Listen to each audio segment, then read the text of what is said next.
Okay, YouTube. YouTube atheists, YouTube agnostics, YouTube moderate to liberal Christians. The same goes for Muslims. We have a real, especially here in the United States, we have a real problem brewing. I saw a special last night on the Discovery Channel. It was a 2-hour special, and you should look it up on Google.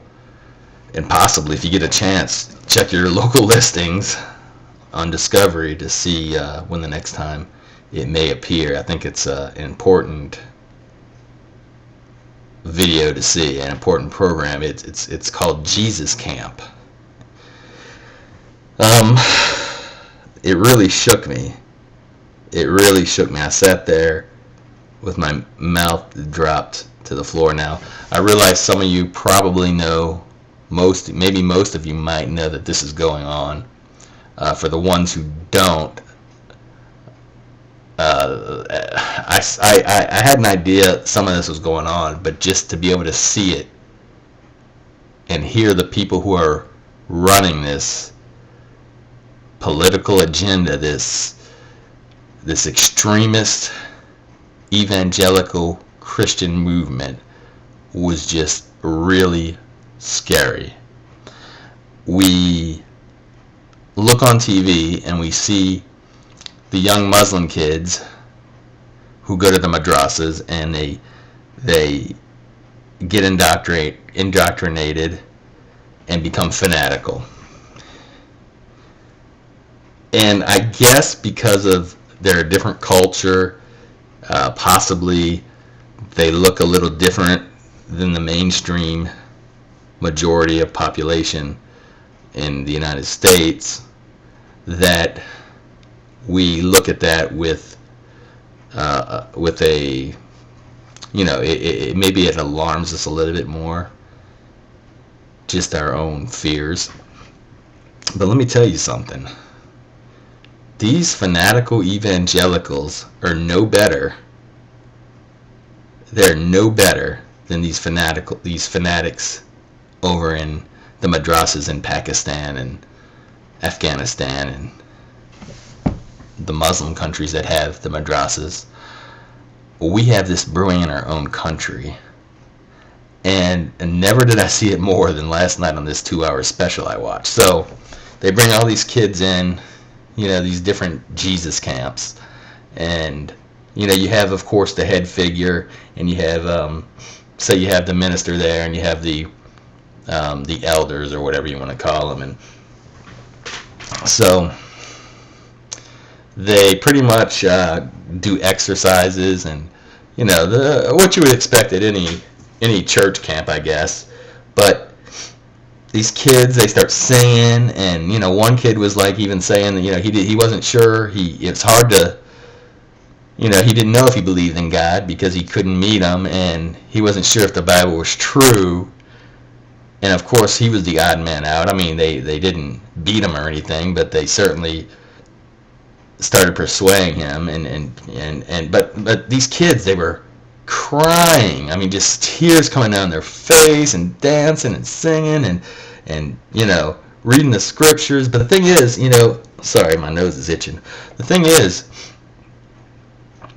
that once when you start out at such a young age and do it, they're pretty much the majority of their preteen years and into their preteen years. I mean, that's a lot of indoctrination. It's a lot of brainwashing. There's these people here, these evangelicals, and I mean, one of the guys who was sort of running the whole evangelical empire. And I wish I could remember the guy's name, but it's this leader out there in Colorado. He's got the biggest evangelical church in the country, and people sort of fanatic tourism. They go through there to watch this guy preach, and he is really scary because he makes no bones about it that they're in it. He pretty much stands up there and says that we're going to change this country one politician at a time by voting, which is really scary because they're basically trying to hijack the political system and shape it like I think Judge Alito was one of their guys they got in there on the Supreme Court, and basically they are trying to get all these guys in to change these laws, these laws they don't like, which is fine if you're a political, if you're a, say like the union does that, the different unions do that. I mean, they don't tell you who to vote for, but they certainly, stick together when it comes to certain issues. But the difference is that, the churches here are tax-free. And as long as they stay out of politics, they can remain tax-free.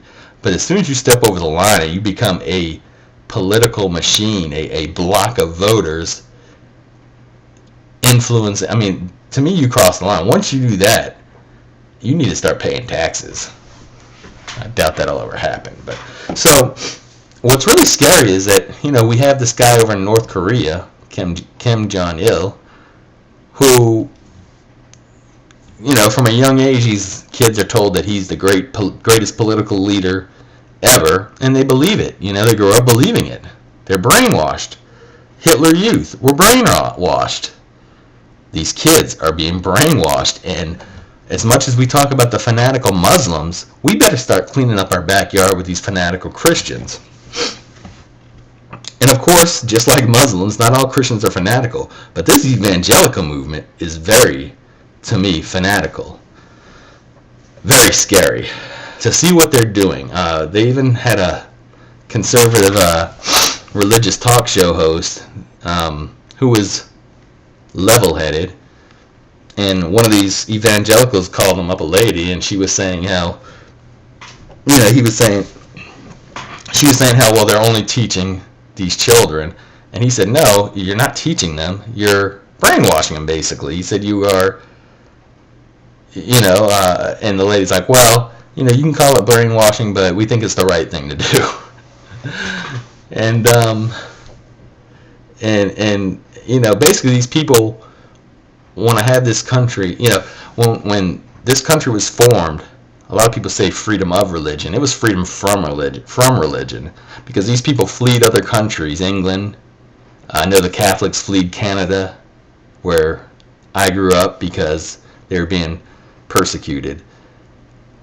From religion, not for religion. It wasn't freedom of religion. It was freedom to get away from the people that weren't allowing them to practice the way they wanted to practice. And these people, these evangelical radicals, are doing the same thing. They are going to try to get a big enough population to where they control what laws are being made in this country to basically tell everybody else how they should be living.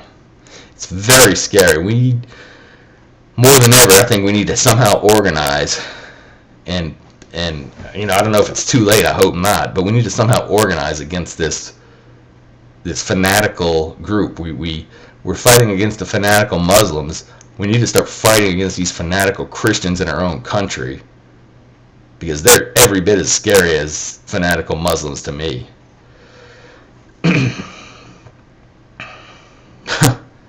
You really need to go check that video out, or Discovery Channel video, or it was either Discovery or A&E. I'm pretty sure it was Discovery, though.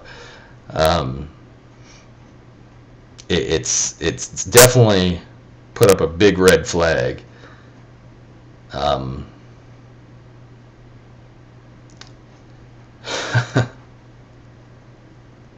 Man, oh man.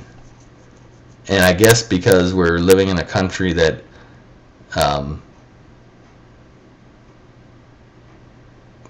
we're living here and we're living amongst them, we don't see them as threats, but at least some people don't see them as threats, but to me they're very threatening, and especially after I saw this video.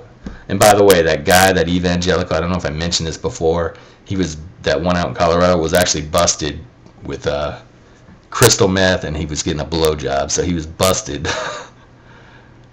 Thought that was sort of funny. Anyway, alright, hopefully this works.